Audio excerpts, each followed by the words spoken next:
Hello and good evening. Once again, I welcome you all to another episode of The Last Clue Story.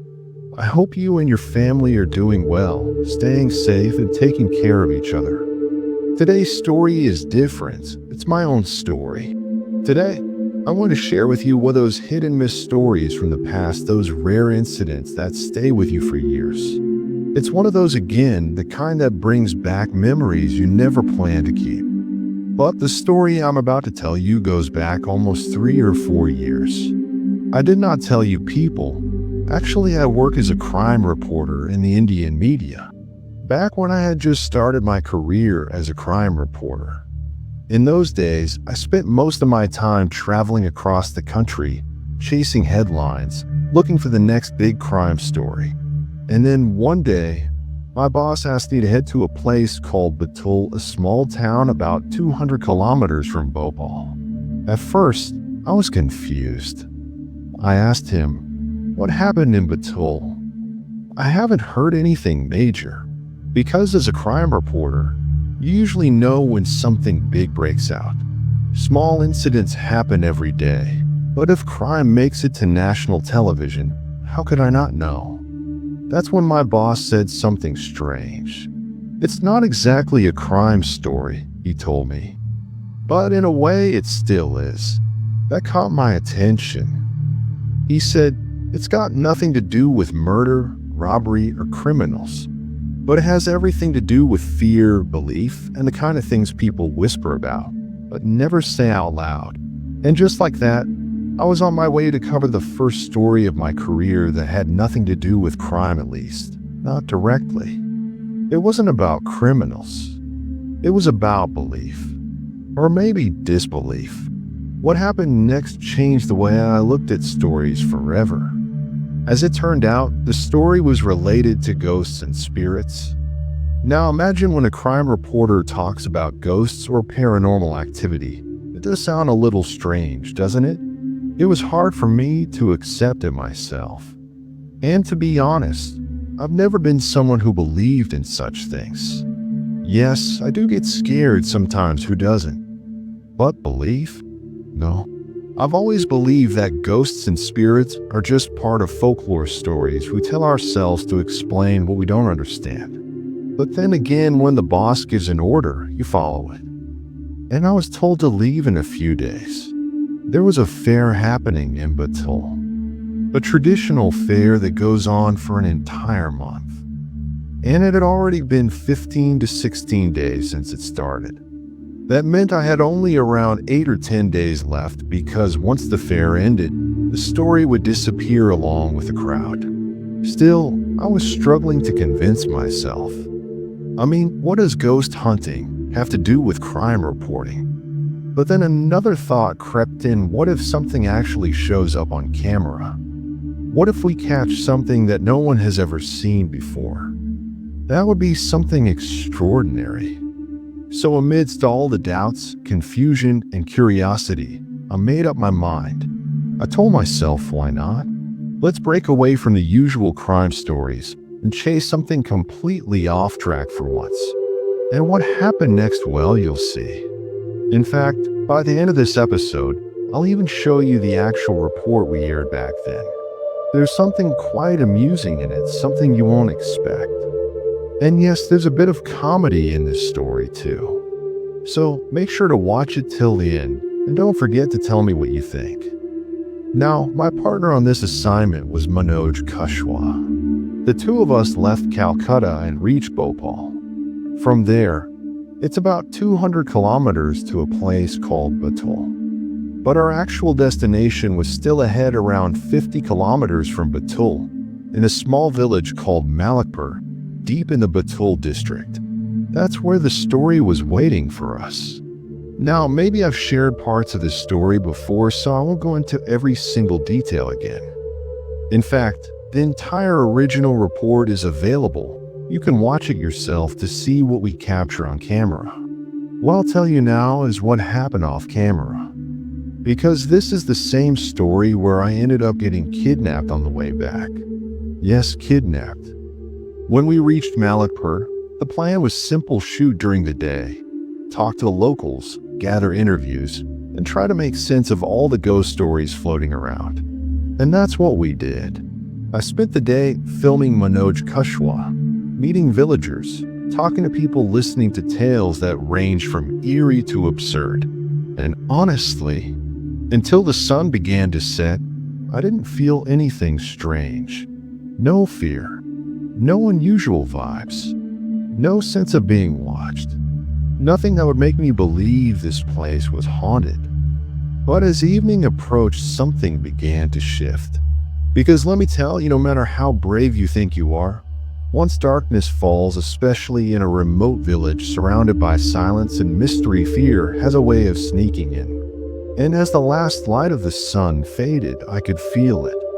The moment darkness fell, everything changed.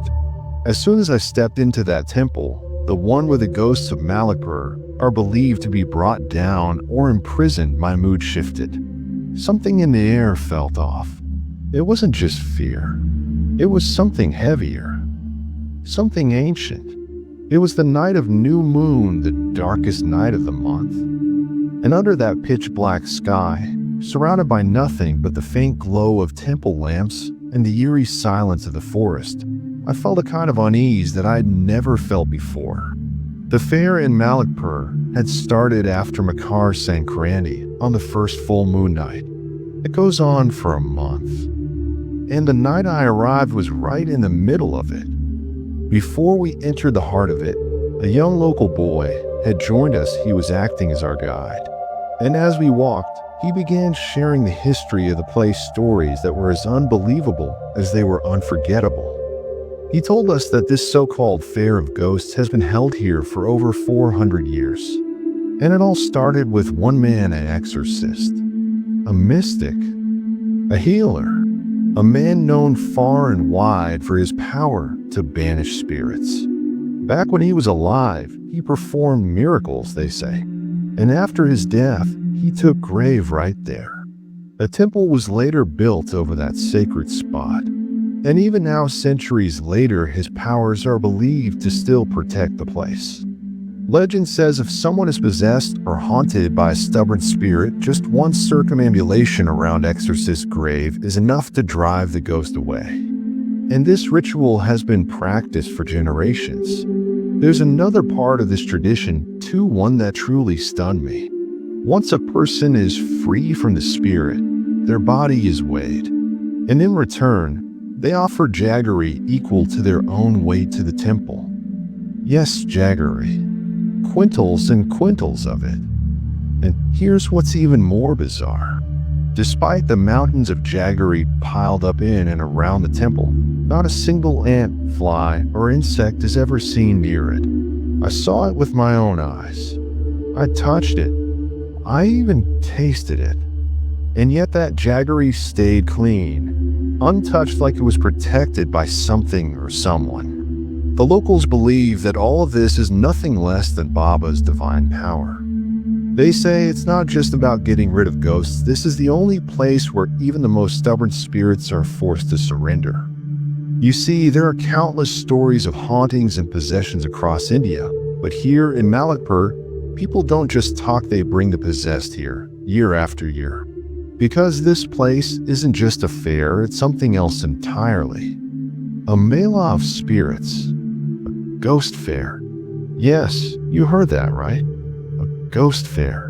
When I was first assigned this story, the brief was simple. Go there. Capture it on camera. Find out what's really happening. At first, it sounded absurd. A fair for ghosts? Covered by national media outlets? But the more I dug into it, the more serious it got. Because this fair, this strange, almost unbelievable gathering, has been happening for over 400 years. And they say, even the most dangerous, stubborn spirit, one that refuses to leave its host, becomes helpless here. It's forced to leave. But then a chilling question crossed my mind. When the ghost leaves, where does it go? Because think about it, we talk about exorcism. We talk about freeing people from possession. But once a ghost leaves a body, it has to go somewhere, doesn't it? So I asked my young guide the same thing. Where do these ghosts go? And he simply pointed to the temple grounds and said, "Do you see that boundary? The one surrounding the temple on all four sides? Once the possessed person enters that sacred boundary, the ghost has no choice. It is imprisoned there within those walls, forever. Once a spirit crosses into that sacred boundary, it can never leave. But getting the possessed person inside, that's a whole different story." I was told there are many who, moments before stepping into the temple grounds, suddenly change. They scream, they cry, they try to run away. Their entire behavior shifts in seconds. Some grow violent, some collapse, as if whatever is inside them knows what's about to happen. People, family members, volunteers often have to physically restrain them, dragging them across the boundary. Because once they're inside the temple premises, the spirit loses all power. But the most terrifying part of our shoot wasn't inside the temple. It was near a tree. An ancient, massive tree, so old it could be thousands of years old. Its branches were twisted and bent unnaturally, hanging downward like arms reaching out from the underworld. And its leaves uncountable, thick, dense. Not a single ray of moonlight passed through them. That's when my guide looked at me and said something I'll never forget. "Every single leaf you see on that tree," he whispered, "has millions of spirits trapped inside it. Trillions, maybe. This is where they're kept." I looked at him in disbelief. "How is that even possible?" I asked, and calmly he replied, "The ghosts that come here aren't allowed to roam free. They don't return to the world. They're captured. Some are pulled into the temple walls. Others choose to enter the tree. That's their prison. That's where they stay." And then came a moment I'll never forget. During the night shoot, I was standing in a corridor that faced this haunted tree. There was a priest sitting nearby, softly chanting, holding a broom, a part of their ritual.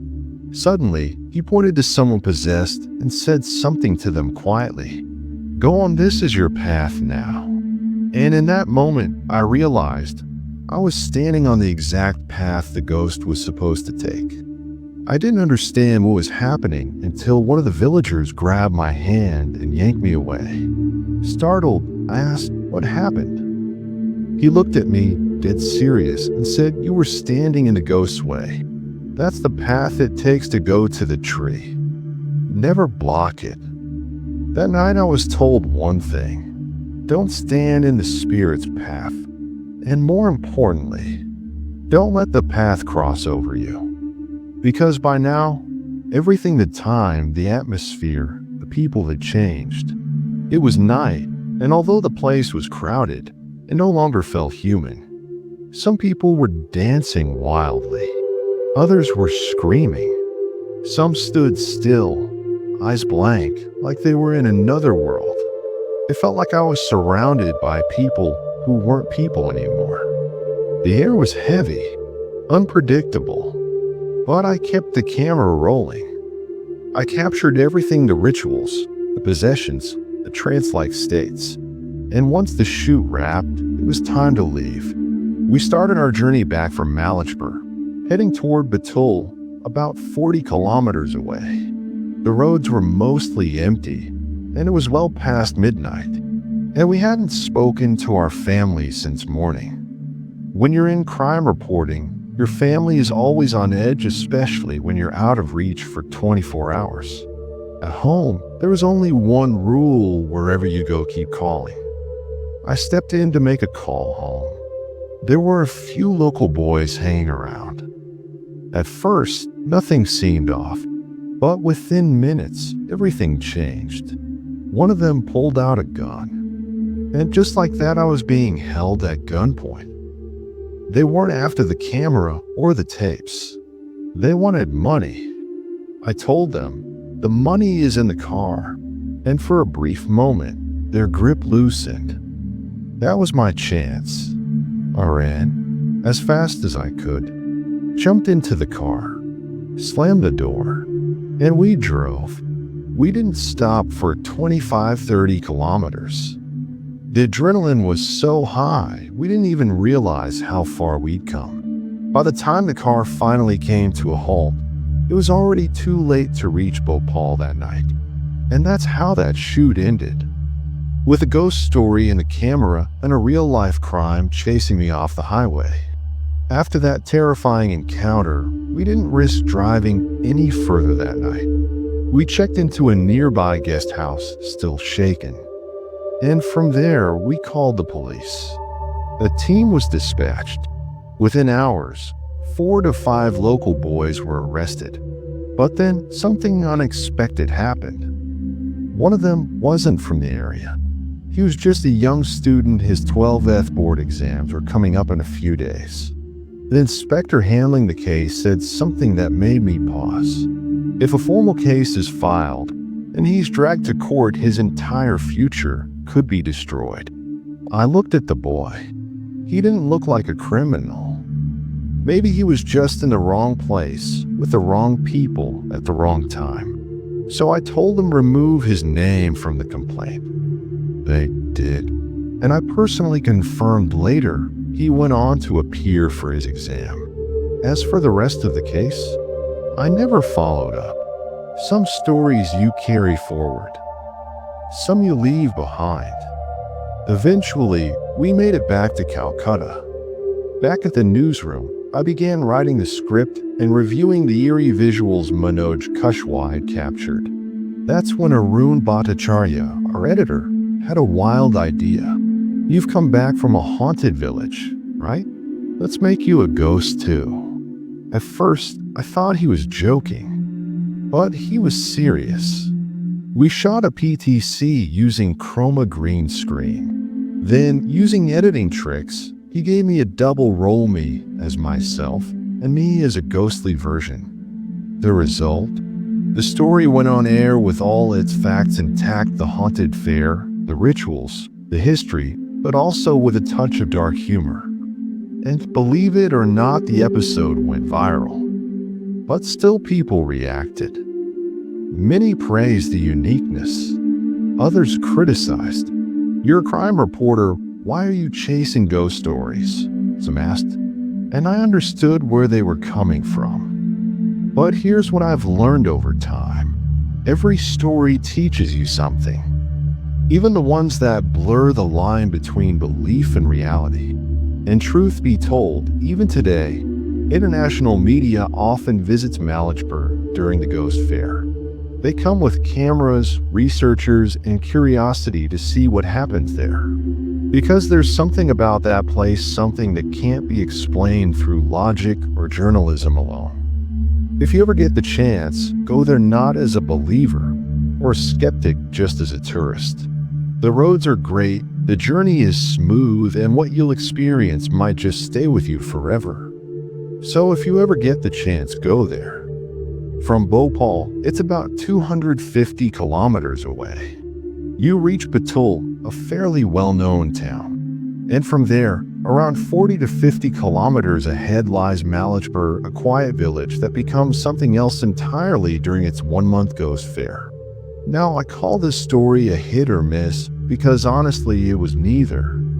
It didn't become a national headline, and yet it never left me. In fact, when it aired, people in my own house pulled me aside. "Really? Is this what you're doing now? Ghost stories?" Maybe that's why I remember it so well. Not because of TRPs, but because of what it taught me.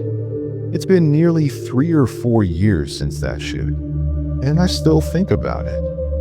Because what we captured on camera is something that can't be scripted. Especially that tree. Believe me, it's not the number of leaves on that ancient tree that shocks you, it's the number of spirits they say are trapped on each of those leaves. Thousands of spirits, each one a prisoner. Just like the inmates of ADX Florence or Lasante prison, packed into cells if a single gust of wind knocks off a few leaves. It's as if trillions of ghostly prisoners break free and vanish into the dark. The sound, the smell of the smoke, the rituals, the chants, it's been happening here for centuries. And it has turned the very air into something mysterious, something haunted. Let's telling you how these spirits are believed to be trapped in the trees. She's come from far away, seeking help, seeking to leave something behind. Call it a ghost, call it trauma, call it belief. But what you'll witness is nothing short of magic. As soon as the priest guided the ghost towards the sacred trees, something strange happened. The patient who had been possessed just moments ago suddenly changed. His voice softened. His rage disappeared. And he started speaking like a normal human being again. The priest asked gently, "Brother, what is your name? Tell me again, I forgot." The man replied, "Raman, brother." This is just one of the countless strange moments that unfold every year at this unbelievable gathering, the Ghost Fair. Yes, millions of people flock to this fair every year. And naturally, when such massive crowds gather, the police and administration also have to be involved in making arrangements. What's truly shocking is this. The spirits that are questioned here, the ones who speak through people, they've almost become a part of the fair. Even the police and local officials are used to it now. It's as if managing ghosts is part of their job during this event. After spending hours in this place, honestly, I felt like even I was being possessed. It was as if I had started to understand their language. I could call them and maybe even command them. Don't believe me? Listen to this. I am the ghost of crime. But I promise I won't return. I'm leaving, heading toward the tree. This world, the world of spirits, possession, and darkness is terrifying. And maybe that's why it finds comfort in the darkest night of all, the new moon night. But what truly happened that night? Who saw what?